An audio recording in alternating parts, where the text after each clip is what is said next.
세상에는 참 다양한 음식 조리법이 있더라고요. 우리나라에서 주로 볶고 삶고 찌고 막 그런 조리법이 있다면, 제가 이제 그 요리에 관심이 있다 보니까 검색해 보니까 그 요즘은 저런 거 많이 하더라고요. 그 물에다가 물을 일정 온도로 딱 계속 유지해 주는 거예요. 그리고서 거기다가 뭐 통삼겹살이나 통고기를 넣어가지고 삶는 거죠. 그러니까 삶는데 삶고 나서 한번 구워가지고 먹는 게 유행하더라고요.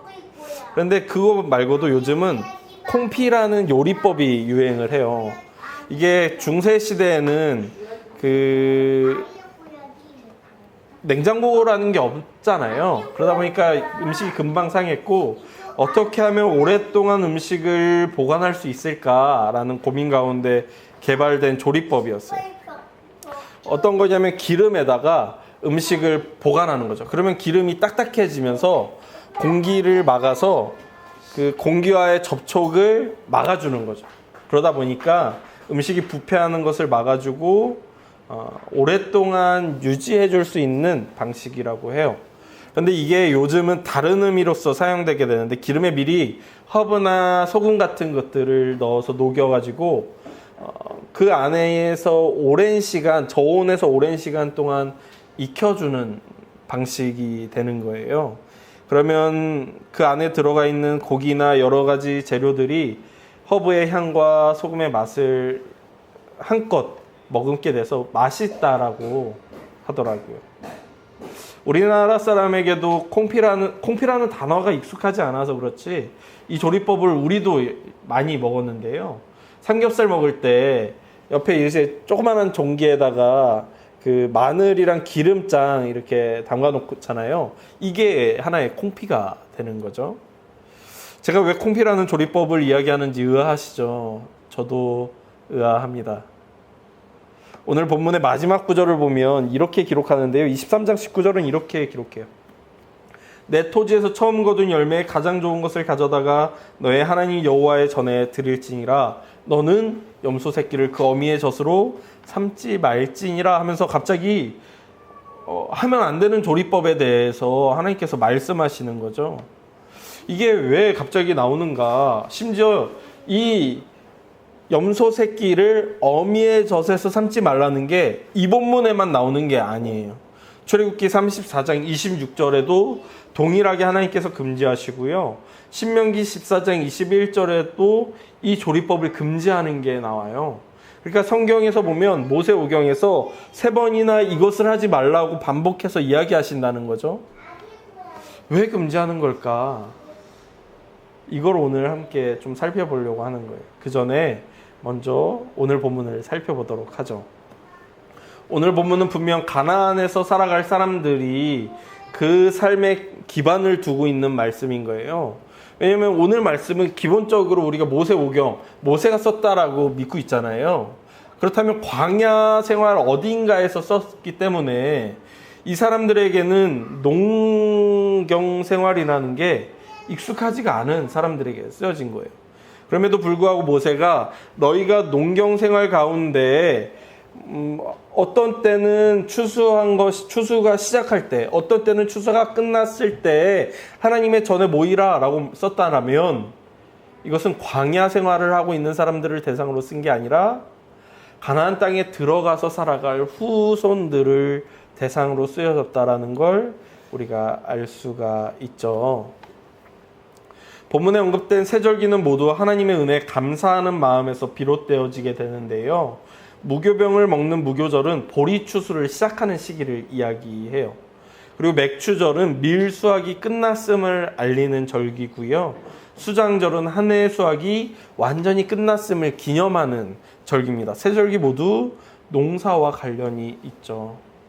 그러고 보면 추수와 기념 그리고 기원은 나라, 민족이랑 상관없이 어느 나라 사람이나 자신들이 믿는 신에게 감사하거나 내년에 있을 수확의 풍년을 기원하는 절기로 발견되어지기도 한다는 걸 우리가 알 수 있어요. 우리가 추석을 보내잖아요. 이 추석 역시도 우리나라의 최고의 명절인데 추석 역시도 풍년과 행복을 기원하는 데서 비롯되어졌다고 해요. 페루에는 인티라이미라는 축제가 있는데요. 이 축제 역시 태양신에게 감사하고 풍년을 기원하는 의식이었고요. 필리핀의 경우에는 파히야스라는 축제가 있는데 농부의 수호 성인인 성 이시드로를 기리고 풍성한 수확을 감사하기 위해 시작되었다는 거예요. 그러니까 세계 어느 곳을 가도 추수와 관련된 축제, 그리고 풍년을 기원하는 신이 있다라는 걸 알 수가 있어요. 가나안 땅 역시도 마찬가지인 거예요. 풍년을 위해 바알을 섬기고 축제를 벌이고 제사를 드리고 기원을 행하는 행사들이 가나안 땅에도 이미 이스라엘 사람들이 들어가기 전에 이미 있었다는 거죠. 가나안이라는 땅과 기후를 그러니까 이스라엘 사람들은 들어가서 공유하게 될 거예요.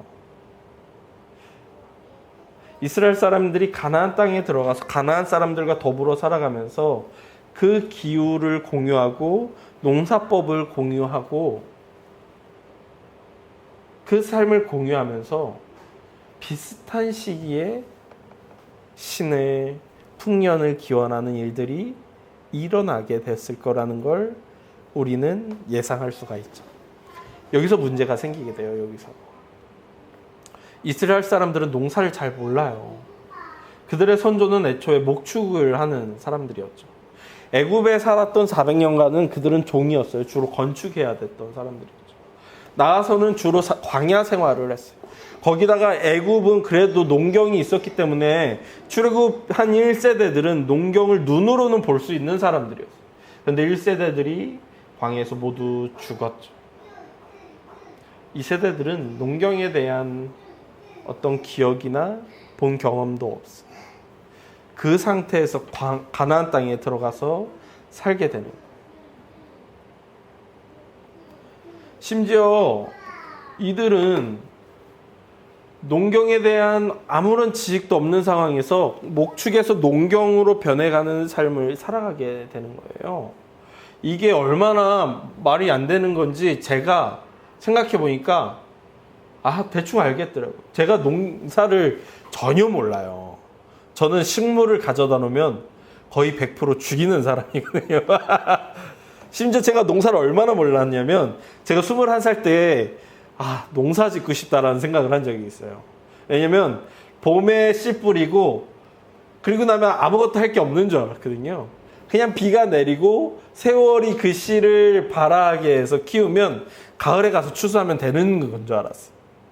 근데 21살 때 저희 부대에 제 후임 중에 농부가 있었어요. 농사 짓는 애가 있었던 거예요. 문득 왜 우리 추수감사절이 11월이지? 추석이어야 되는 거 아닌가? 9월이어야 되는 거 아닌가? 추수 9월에 하는 거 아닌가? 그래가지고 그 친구한테 야 추수 언제 하냐? 그랬더니 10월 말에서 11월 초에 한다는 거예요. 내가 너무 몰랐구나. 추수의 때도 몰랐죠. 거기다가 그 친구한테 야 나 진짜 농사 짓고 싶어. 농사 쉬운 거 아니야? 봄에 씨 뿌리고 가을에 가서 거두면 되는 거 아니야? 그랬더니 한숨을 막 쉬면서 넌 안 된다. 농사 지으려면 굉장히 부지런해야 된다. 그리고 농사도 배워야 할 수 있는 거지 안 배운 사람은 안 된다라는 거예요. 그때 처음 깨닫고 세월이 흐르면서 제가 20대를 보내고 30대 초를 보낼 때 우리나라에 귀농이라는 게 한창 인기 있었을 때가 있었어요. 그리고 40대를 앞두고 있을 때 제 친구들이 농사 짓는 친구들이 몇 명 생기고 농촌에 가가지고 사역하는 친구들이 생겨서 야 귀농하면 어때? 라고 물어보니까 귀농 너무 힘들다는 거예요. 농사에 농자도 모르는 사람들이 와가지고 수년 동안 배우지도 않고 농사를 지으려다 보니까 수많은 사람들이 실패하고 결국 도시로 돌아가더라는 거죠. 농사라는 게 배우지 않으면 할 수가 없다라는 거예요. 이스라엘 사람들이 전혀 농사에 대해서 모르는 사람들이 가나안 땅에 들어가가지고 농사 지으면서 살려니 이게 말이 안 되는 일인 거예요. 그럼 어떻게 해야 되겠어요? 배워야 하는 거죠. 누구한테 배울 수 있냐고. 가나안 사람들한테 배워야 되는 거예요.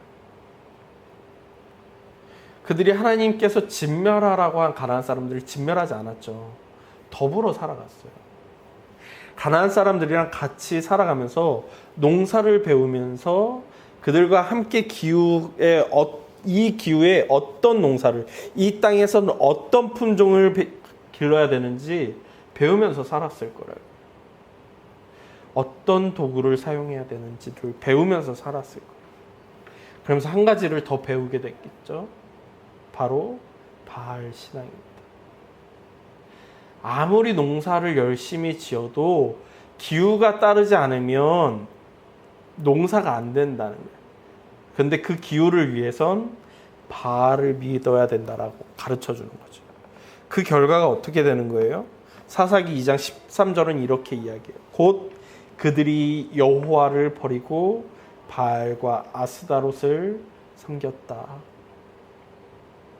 가나안 사람과 더불어서 살아가며 그들에게 농사를 배우고 살아가면서 이들은 바알을 또한 배우게 되는 거죠.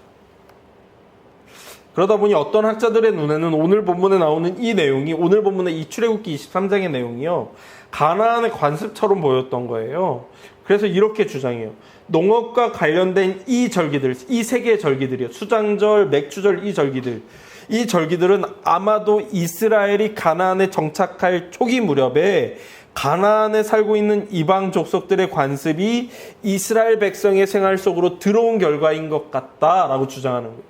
이 세 개의 절기가 모세에 의해서 가르쳐지고 모세에 의해서 준비되어진 것이 아니라 가나안 땅에 들어가서 그들과 더불어 살며 그들의 농사법을 배우며 그들의 종교를 배우다 보니 그 축제가 이스라엘에 들어온 것 같다라는, 그 가나안 사람들의 절기를 보고 흉내냈다는 거예요. 근데 그런 것 같지가 않다라는 게 제 묵상의 판단입니다. 왜냐면요, 오늘 본문, 특히 그 본문의 마지막 절 때문이에요. 마지막 절을 한 번 더 읽어보면 이렇게 이야기해요. 내 토지에서 처음 거둔 열매의 가장 좋은 것을 가져다가 너의 하나님 여호와의 전에 드릴지니라. 너는 염소 새끼를 그 어미 젖으로 삼지 말지니라. 정말 생뚱맞잖아요. 하나님께서 수장절, 맥주절, 그리고 무교절에 너희 모든 이스라엘 남자들은 나에게 나와서 나를 예배하라 라고 반복해서 이야기하시다가 갑자기 마지막에 너 이런 조리법은 하지 마 라고 이야기하신다는 게 너무 이상하잖아요. 그것도 반복해서 3번이나 이야기하신다는 게 너무 이상하잖아요. 그래서 이 이야기가 왜 나오냐는 거죠. 보면, 찾아보니까 이방 종교의 예식에 라스삼라라는 지역에서 발견된 문헌에 보니까 새끼 염소를 어미젖에 삶아 신에게 바치는 의식이 있었다는 게 발견된 거예요. 그러니까 모세가 뭘 이야기하냐면, 너희가 그 땅에 들어가서 그 땅에서 농사를 지으며 살아갈 때 그 땅의 사람들과 비슷한 시기에 하나님을 예배하게 될 텐데 너희는 반드시 그 땅의 방식으로 하나님을 예배하지 말라는 거예요.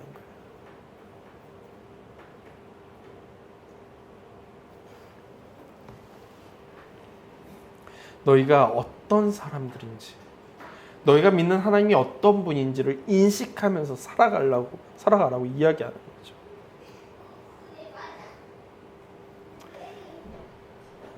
이스라엘 사람들이 가나안에서 살아갈 때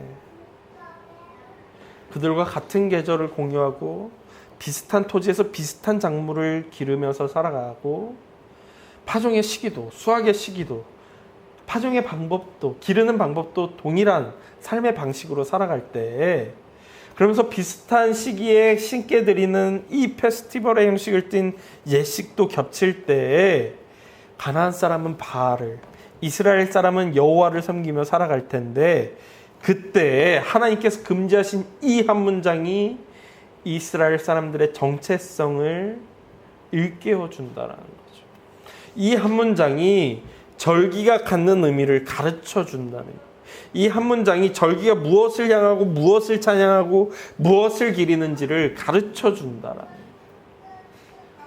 즉, 가나안 사람과 그들이 섬기는 신과 그들의 문화와 그들의 예식에 저항해서 이스라엘의 하나님의 의한 하나님을 위한 신앙이 세워진다라는 거죠. 어쩌면 그리스도인으로 살아가는 우리에게 감사절이 갖는 의미 역시도 마찬가지가 아닌가 해요. 이스라엘 사람들이 가나안 땅에서 가나안 사람들과 함께 살아가며 같은 시기에 같은 종교적 의례를 행하지만 그 방식을 달리함으로 가나안의 의식에 저항하고 그들의 종교에 저항하고 그들의 정체성을, 이스라엘이라는 정체성을 찾을 수 있었다면 우리 역시도 세상과 동일하게 살아가잖아요. 우리는 전혀 다르게, 세상과 다르게 살아가는 사람들이 아니죠. 삶의 방식을 공유하죠. 살아가는 방식을 공유해요.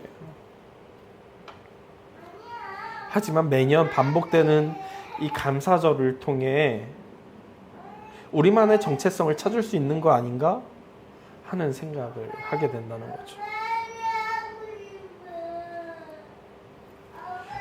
우리라고 해서 의식주에서 자유로울 수 없죠. 우리라고 해서 세상이 갖는 기쁨과 동떨어진 기쁨을 누리는 것도 아니에요. 우리라고 해서 세상이 느끼는 슬픔과 벗어나서 살아가는 것도 아니고, 우리라고 해서 사람들이 경험하는 기쁨, 슬픔, 분노, 즐거움, 행복, 괴로움에서 자유로울 수 있는 것도 아니에요.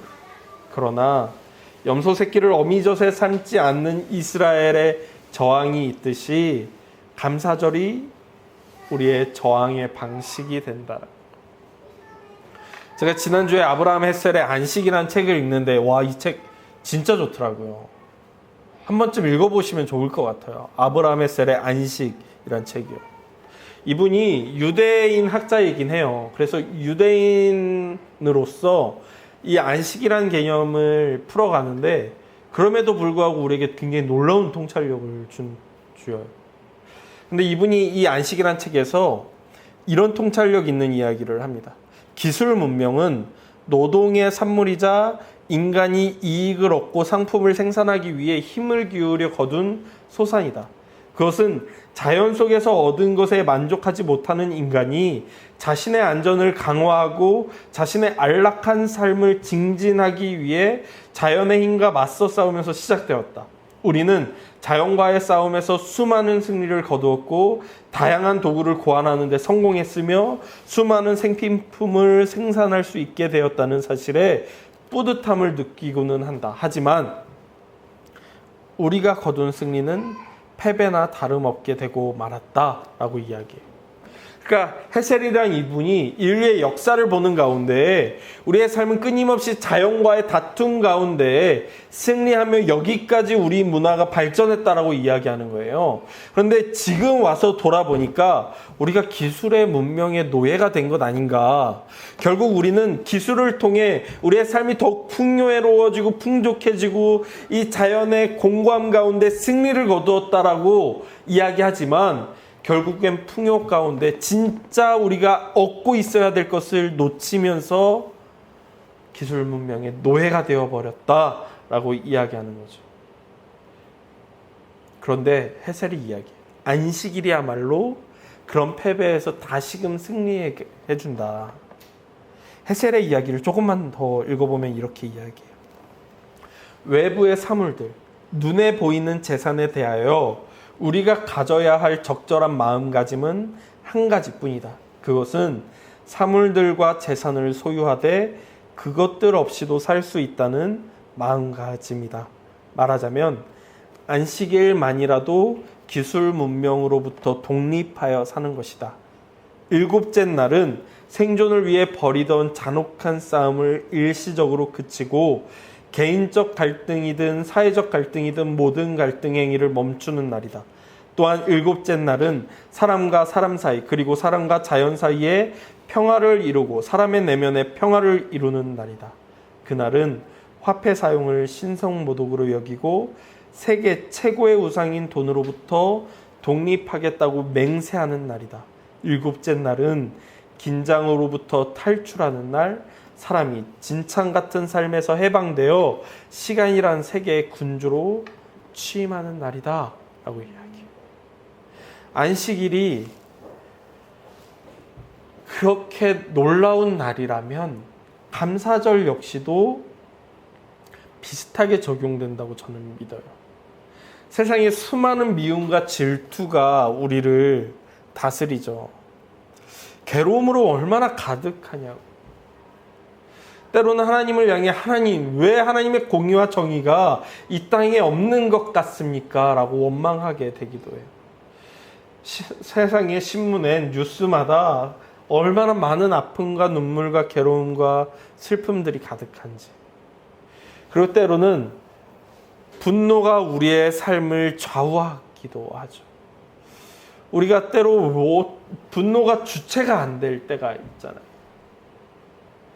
분노 조절을 하지 못하는 사람들이 얼마나 많은지 우리가 보기도 하죠.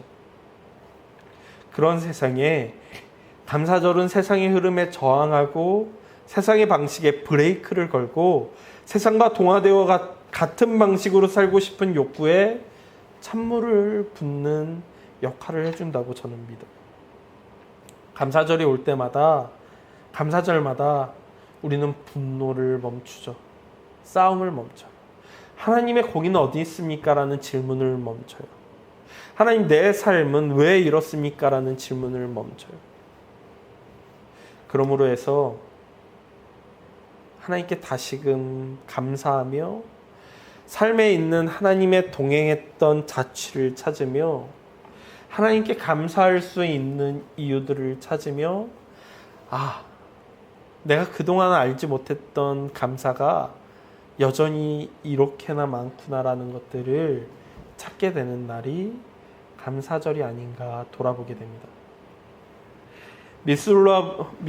미로슬라브 볼프라는 분은 그리스도인의 부르심은 가해자를 사랑하는 것, 거기까지 이르러야 한다라고 이야기해요. 감사절은 그러므로 주먹은 주먹으로, 미움은 미움으로, 분노는 분노로, 눈에는 눈으로, 이에는 이로 복수하라는 흐름을 향해 저항하게 만들어줘요. 나를 향해 미워했던 사람들을, 나를 향해 손가락질했던 사람들을, 나를 향해 괴롭혔던 사람들께까지 하나님, 내가 저들까지도 품습니다. 그럴 수 있기 위해 부르신 주님께 감사합니다라고까지 우리를 인도해 주죠. 이 모든 것이 감사절. 그리고 그 감사절을 세상과는 다르게 사는 염소 새끼를 어미의 젖에 삶지 않는 행위에 담겨 있는 것이죠. 우리로 하자면 감사절의 헌금을 마땅히 다시 흘려보내는 것으로 행하게 될 거예요. 저는 그걸 두 분의 어르신을 섬기는 것으로 행하고자 하는 거예요. 단 흘려보내되 마땅히 교회라는 이름으로 우리 교회를 드러내는 것이 아니라 우리 교회가 이름 없이 우리 교회를 섬겨주는 분들을 통해 유지되어지듯이 이름 없이 하나님의 은혜가 필요한 분들에게 흘려보내고자 하는 거예요.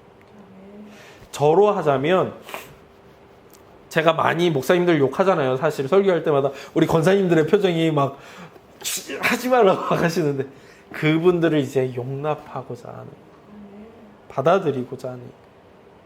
그럼 여러분에겐 이 감사절이 어떤 방식으로 세상과는 다르게 살겠다는 결단을 하시겠냐는 거예요.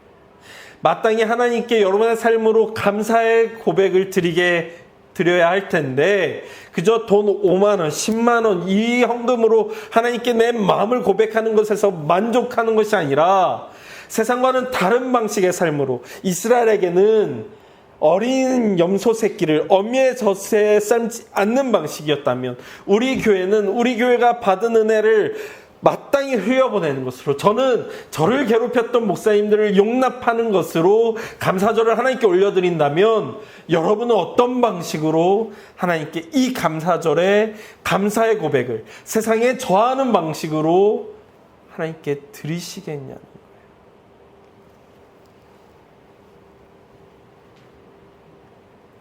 그런 고백들이 오늘 하나님께 드려지길 소망합니다. 그런 삶의 고백이야말로 마땅히 하나님께 드려져야 할 감사절다운, 맥주 감사절다운 감사절 아니겠냐는 거예요. 그래서 저는 오늘 말씀의 제목을 감사절은 무엇을 하는 날입니까? 그리고 유튜브의 제목으로는 감사절은 저항하는 날입니다라고 세상의 방식에 저항하는 날이라고 정한 것이었어요.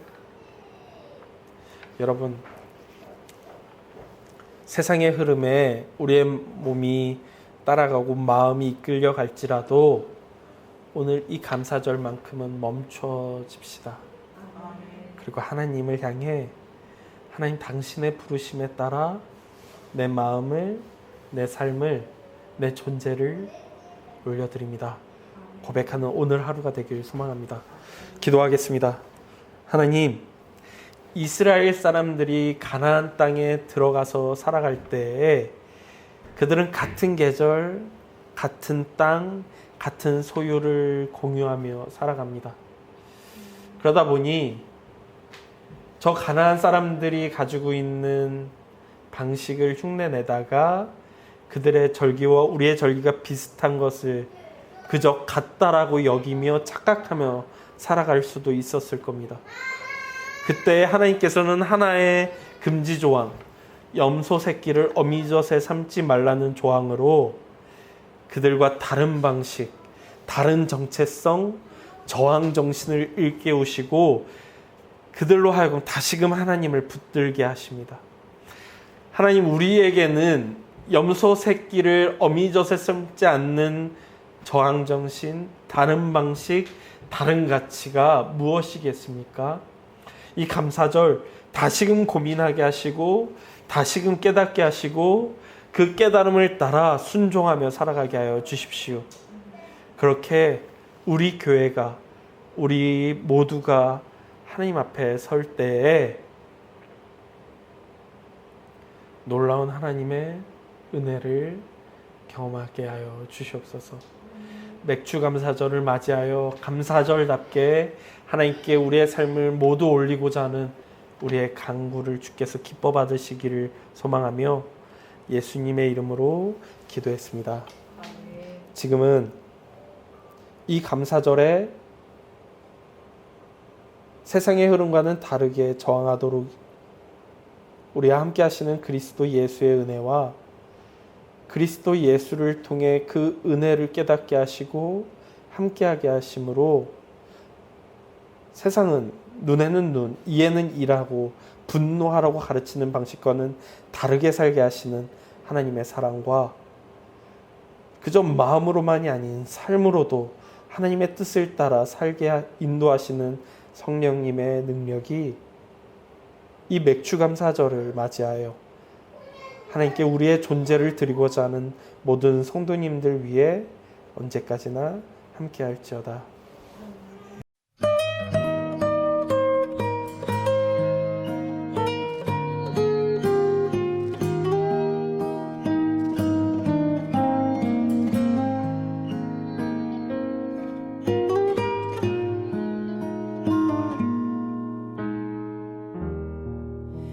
눈앞에 산이 커 보여 넘을 수 없는 벽 앞에 두려움 쌓일 때 내 마음 깊은 곳 보이지 않는 믿음의 눈을 뜬다. 보이지 않는 눈, 믿음의 눈은 보이지 않는 주님을 보게 하네. 보이지 않는 눈, 믿음의 눈 뜰 때 저 높은 산 위로 믿음의 세상이 펼쳐져.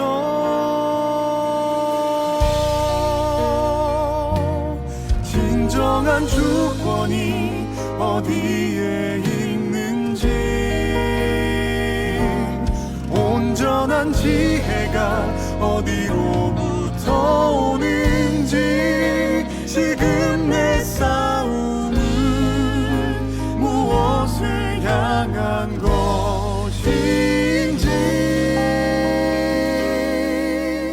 믿음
않는 주님을 보게 하네. 보이지 않는 눈 믿음의 눈 뜰 때 저 높은 산 위로 믿음의 세상이 펼쳐져.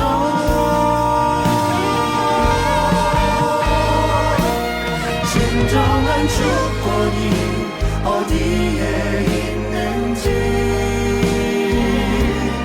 온전한 지혜가 어디로부터 오는지 지금 내 싸움은 무엇을 향한 것인지 믿음의 눈 뜰 때 더욱 선명해지는 진정한 주권이 어디에 있는지 온전한 지혜가 어디로부터 오는지 지금 내 싸움은 무엇을 향한 것인지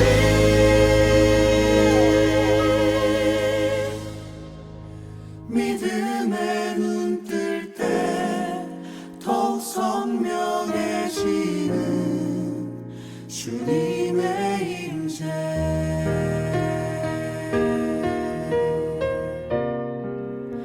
믿음의 눈 뜰 때 더욱 선명해지는